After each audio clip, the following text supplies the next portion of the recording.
Ahora en Sin Distancias nos acercamos a la antropología. Nos interesamos en profundizar en la comprensión de la existencia personal y el mundo humano, y lo haremos a través del cine. Les invitamos a compartir una mirada cruzada entre la obra cinematográfica y el trabajo antropológico a través de la película Árboles, dirigida por el colectivo Los Hijos, un grupo de jóvenes que usa el cine como herramienta de pensamiento. Árboles es una película experimental dividida en 3 partes que arranca con las leyendas de Guinea Ecuatorial, inspirada en el trabajo de investigación antropológico de una profesora de antropología de la UNED. Hoy contamos con la presencia de los protagonistas, que nos presenta ya Montserrat Cañedo, profesora del Departamento de Antropología Social y Cultural de la UNED. Hoy vamos a hablar sobre influencias y discursos cruzados entre cine y antropología, a propósito de un largometraje que se ha estrenado hace poco, titulado Árboles, y que ha presentado el colectivo Los Hijos, que es un colectivo de cine documental experimental, del que forma para varios miembros, pero en concreto 3, y hoy tenemos aquí a Javier, uno de ellos. Y este documental nos resulta especialmente interesante porque, en parte, está inspirado en el trabajo antropológico de una profesora del departamento, Nuria Fernández, que la tenemos también hoy aquí, un trabajo que además pertenece al manual de estudios de la asignatura de Antropología Política y que tiene que ver con, las estructuras políticas en la época de la colonización en Guinea Ecuatorial, ¿no? Entonces, es una oportunidad estupenda para reflexionar sobre esas miradas cruzadas, ¿no? Entre, por un lado, una obra cinematográfica y, por otro lado, un trabajo de antropología. Tenemos también a Sara Sama con nosotros, que, como sabéis, es también profesora del departamento y una de sus áreas de especialización es la antropología audiovisual. Así que con los 3 a los que saludo, vamos a ver qué debate podemos tener al hilo de esto, ¿no? Entonces, quería empezar preguntándole a Javier un poco cómo surgió el tema de la película. ¿Qué papel jugó, el texto de Nuria en la inspiración o en el desarrollo de la misma? Bueno, hola a todos. La génesis tiene también algo de fortuito, ¿no? En ese momento, esto empezó en el año 2011, a finales de 2011.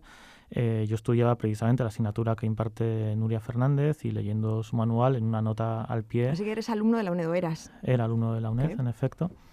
Encontré una nota al pie, una referencia a un libro, si no me equivoco, de una viajera inglesa llamada Mary Kingsley, si no me equivoco, en el cual se hablaba de un monje en la época colonial española, en Guinea, los primeros momentos, que en la isla de Bioko, intentando evangelizar o propagar la fe católica entre los pueblos del interior de la isla, se daba cuenta que cada vez que llegaba a un pueblo, a pesar de ser bien recibido y obtener hospitalidad del pueblo, a la mañana siguiente, una vez que pernoctaba allí con ellos, se daba cuenta de que estaba solo. Y se daba cuenta a sí mismo de que no es que lo hubieran transportado de sitio, sino que el pueblo había desaparecido, pero el paisaje permanecía igual, ¿no? Entonces él lo que hacía era seguir el rastro de esta aldea y se iba repitiendo, digamos, el mismo patrón. Llegaba al asentamiento, dormía, se despertaba y el pueblo había desaparecido.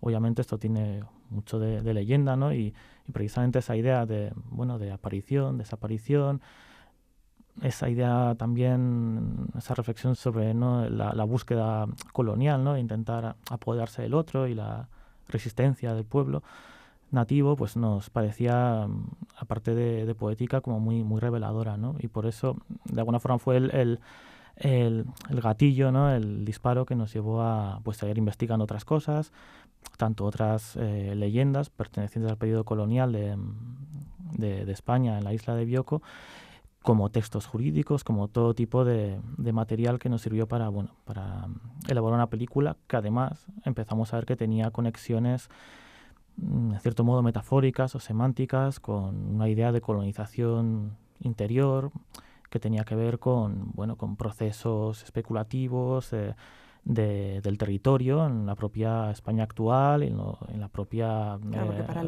dinámica neoliberal. Nuestros oyentes que no la hayan visto, sí. Decir que la película transcurre parte en Guinea y parte, hay una especie como de eco cruzado, ¿no?, entre España, Guinea y también entre la Guinea actual y esas historias que nos estás contando que vienen un poco de la época de la colonización, un poco la estructura. Sí.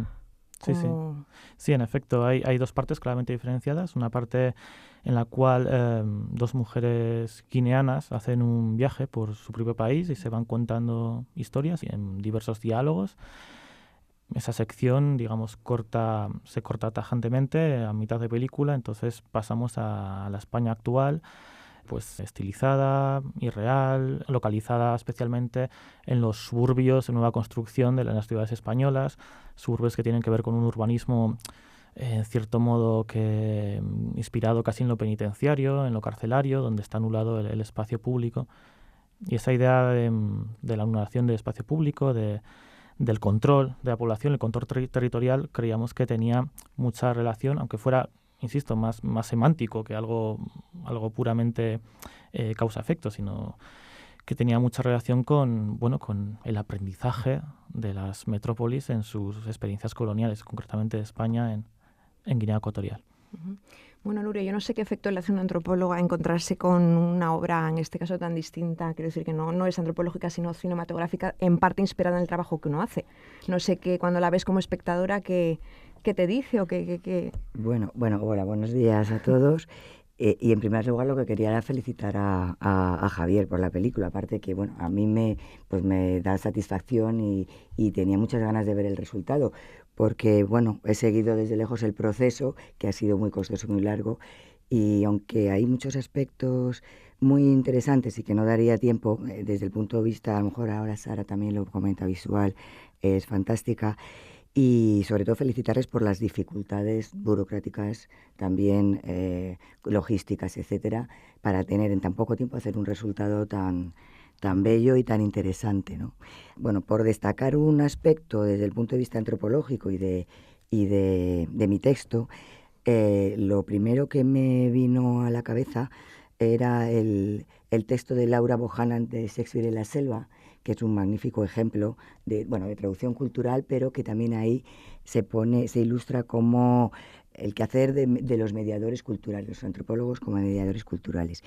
Y esta película, Javier, yo creo que ilustra muy bien. Yo desde luego creo que la voy a recomendar para los alumnos de Antropología y Comparación, otra de las asignaturas que tenemos en el grado, en el que se trata el tema de la comparación cultural y una problemática concreta que es la mediación cultural, porque creo que refleja un proceso de apropiación de un discurso ajeno, como pasa por ejemplo en Hamlet, de Shakespeare en la selva, que se lo apropian los TIRF para adaptarlo a su propio contexto. Entonces aquí hay unas vueltas de mediadores y de discursos y transformaciones que me parece muy, muy interesante, ¿no? Porque si pensamos en lo que estamos haciendo ahora, bueno, para empezar desde el principio, ¿no?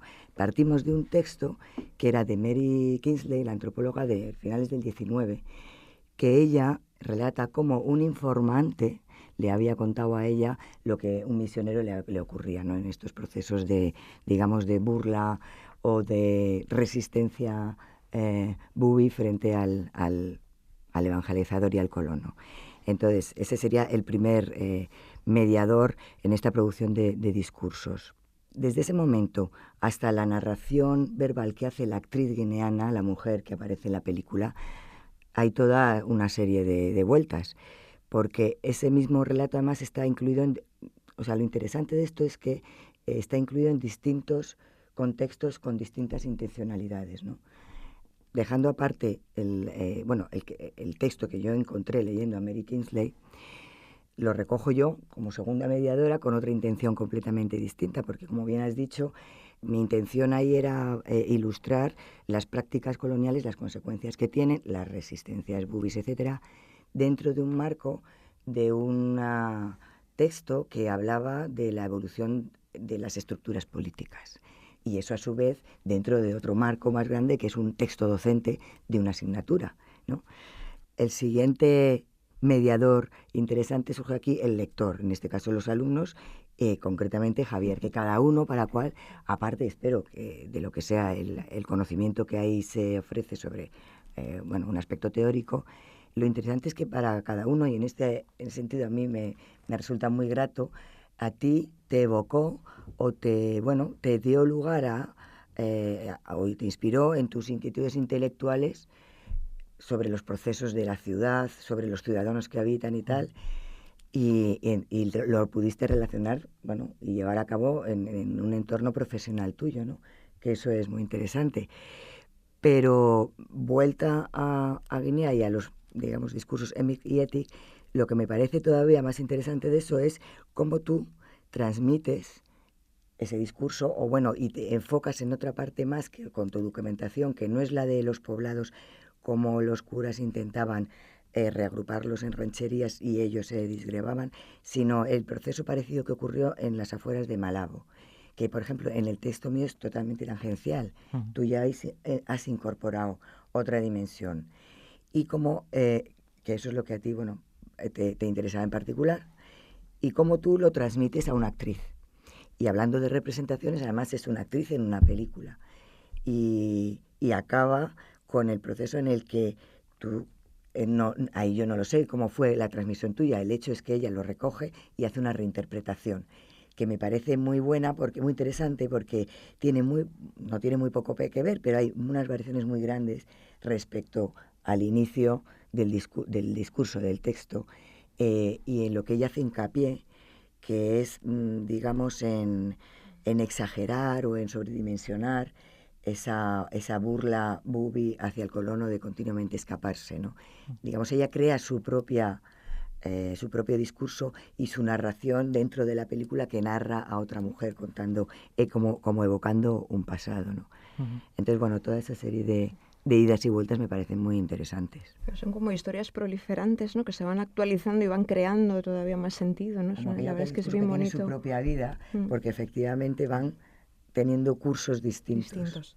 Bueno, tenemos también a Sara con nosotros. Sara, quizá desde la parte de la antropología que más se relaciona con la reflexión sobre la forma audiovisual. Seguro que nos puedes contar, que también has visto la película, además, ¿qué te sugiere o qué te inspira? Sí, buenos días. Bueno, en este sentido, por recoger un poco lo que estaba aportando Nuria, pero desde una perspectiva de antropología visual, resulta muy interesante cómo recoger historias reinterpretadas, recontadas, lo que enlaza es también con un tipo de etnografía visual, digamos, poscolonial, que enlaza con una crítica al papel del autor y que toma en cuenta también la posición de el otro, de el nativo, como productor también de esa historia, ¿no? Estaríamos también hablando de un tipo de tradición que yo creo que recoge el cine ensayo, por lo que he hablado también con Javier y con otros miembros del colectivo, un tipo de tradición que enlaza con esta antropología visual poscolonial que parte de Tausig, pero también que puede recoger algunas de las o inspiraciones de Jean Rouch, ¿no? En el sentido de darle cabida al otro como parte de esa autoridad y de ese estar en el texto visual. Pero además yo pienso que, o por lo menos a mí, lo que me ha evocado el Árboles ha sido un trabajo, un ensayo audiovisual que enlaza con las emociones. Lo que te evocan no solamente las imágenes, sino también el sonido. El sonido está muy cuidado y está muy trabajado, pero no en el sentido de producción artificial, sino en cómo se produce la naturalidad de ese sonido para transmitir emociones, para transmitir sensaciones, evocaciones y también estar con aquellos que están interpretando narraciones y entender esas narraciones, ¿no? Desde esos puntos de vista, sus puntos de vista, ¿no? Entonces el cambio en los sonidos y en la imagen, en los colores, en las tonalidades de sonido que están en las dos partes de la película, hacen que precisamente esta sensación de contraste sea mucho más intensa, sea lo que lleve al espectador a realizarse una serie de preguntas, una serie de interrogantes, incluso si no hay preguntas o interrogantes, a sentir determinadas cosas que le sitúan por lo menos en una incomodidad, ¿no? Yo me pregunto, Javier, si esa intención es buscada o lo que estás oyendo a Sara es como, qué bien lo que puede interpretar uno desde fuera, ¿no? A ver, en todo el proceso creativo hay aspectos muy reflexionados, sobre los que hemos pensado mucho y coinciden con lo que estáis comentando, y otras cosas son más intuitivas. Respecto a lo que ha comentado Nuria, por ejemplo, sobre la idea de la mediación cultural, las narraciones que se van transformando, sí que nos parecía muy interesante eso que surge en medio, ¿no? En el diálogo con, pues en este caso, con las actrices guineanas, ¿no? Lo primero que hicimos fue preguntar tanto a ellas como a habitantes allí, bubis, si les sonaba, si recordaban, si conocían la historia del misionero este. Y la respuesta que tuvimos fue que no. Entonces había una especie como de, no sé si llamarlo de evolución o que algo en el que nos sentíamos como una responsabilidad quizá mayor. a la hora de trasladar esto otra vez a su lugar de origen, en cierto modo. Como inversión de papeles, ¿no? El que tenía que informar y eres tú el que informas al que tiene que informar. Claro, pero obviamente soy consciente de que yo voy a informar bajo mi perspectiva, lo que a mí me interesa. Y una de las cosas que nos dimos cuenta después de hacer la grabación y incluso de grabarles, digamos, a ellas en momentos más, digamos, no interpretando, sino un poco más sueltos. Hay una pequeña secuencia de la película donde una de las chicas habla con su abuela. Ellas daban como mucha importancia al factor étnico, por ejemplo, y a las luchas entre bubis y fang, cosa que nosotros se nos había quedado totalmente fuera o no habíamos pensado tanto antes de venir ahí. Lo que quiero decir es que en ese diálogo, en esa maleabilidad de las narraciones, hay una cosa muy importante, que es lo que surge en el medio, ¿no? No es tanto esa historia o esa narración que impones o que quieres que sea representada, sino esa relación, ese diálogo que surge entre ambos, ¿no? Donde a veces puede ocurrir que quede algo opaco, o puede que no, puede que surjan cosas nuevas. A mí eso me parece que da vida a la narración y a... Claro, y la situación cinematográfica, tal y como la planteáis, hace posible eso, ¿no? Y un poco lo que creo que decía Sara en relación a la tradición de Jean Rouch, ¿no? Sí. La provocación de una realidad. Lo cual ha tenido mucho debate, ¿no? En la historia también ha sido, digamos, de alguna manera polémico, porque va un poco contra esta idea un poco tradicional, ¿no? De que un documental, digamos, verídico, entre comillas, lo de verídico, tiene como que representar algo que está ahí, ¿no? Y esa idea un poco como de generar la situación en la cual se performa realmente, o sea, algo que no está ahí, sino que precisamente se pone a rodar, ¿no? Es una idea que en cierto modo ha sido transgresora, ¿no? Sí, yo creo que redefine el concepto mismo de representación, ¿no? En ese sentido. Y le da unas características propias de la antropología posmoderna, en ese sentido. Claro, nosotros somos totalmente, en todo momento, conscientes de que estamos organizando un dispositivo, y ese dispositivo no debería ser invisible para el espectador. O sea, eso creo que es un contrato que establecemos tanto con el espectador como con los sujetos con los que estamos trabajando en el documental, ¿no? Sobre la creación de situaciones hay una parte interesante que quizá no tiene tanto que ver con Guinea, sino precisamente con la parte de Vallecas, en la cual situamos a diversos matrimonios, el cual al final elegimos uno, en una casa vacía, y les dejamos las cámaras grabando para que hablen entre ellos, y nosotros nos vamos. Ellos están en una situación, en cierto modo, a la vez cómoda y a la vez tensa. Están en un sitio que no conocen, con unas cámaras que les graban, pero están ellos solos, y tarde o temprano acaban hablando, ¿no? Y acaban hablando de sus cosas y elaborando sus narraciones, ¿no? En ese sentido, pues, son procedimientos experimentales para intentar extraer cosas, ¿no?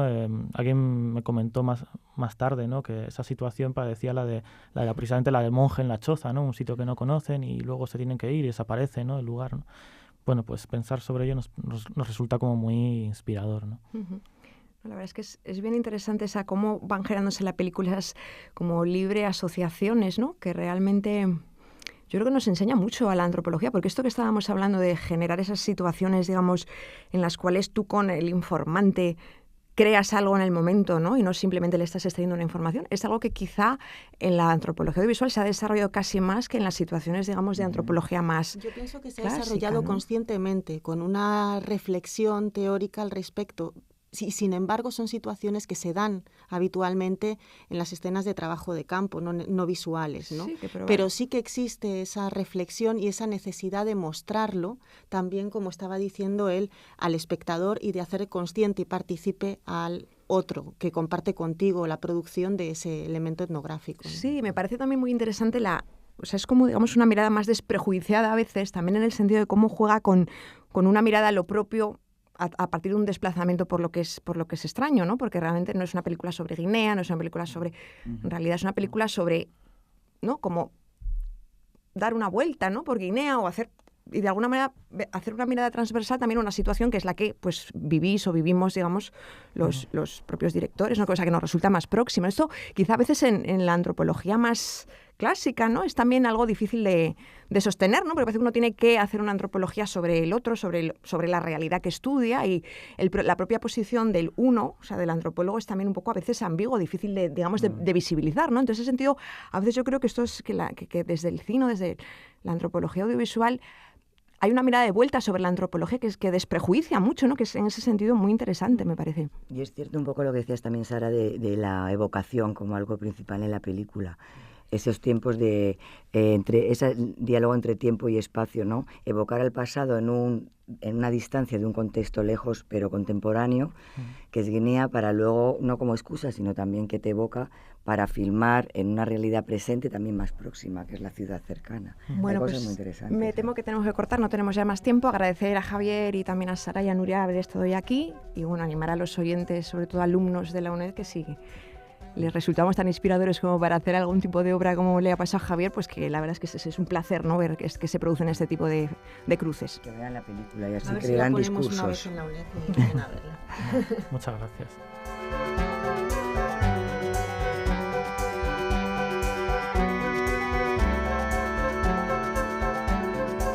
Con esta invitación a ver la película Árboles y a reflexionar sobre ella, despedimos a las profesoras de antropología Sara Sama, Nuria Fernández y Montserrat Cañedo, y también a Javier Fernández, miembro del colectivo Los Hijos, que ha dirigido esta película.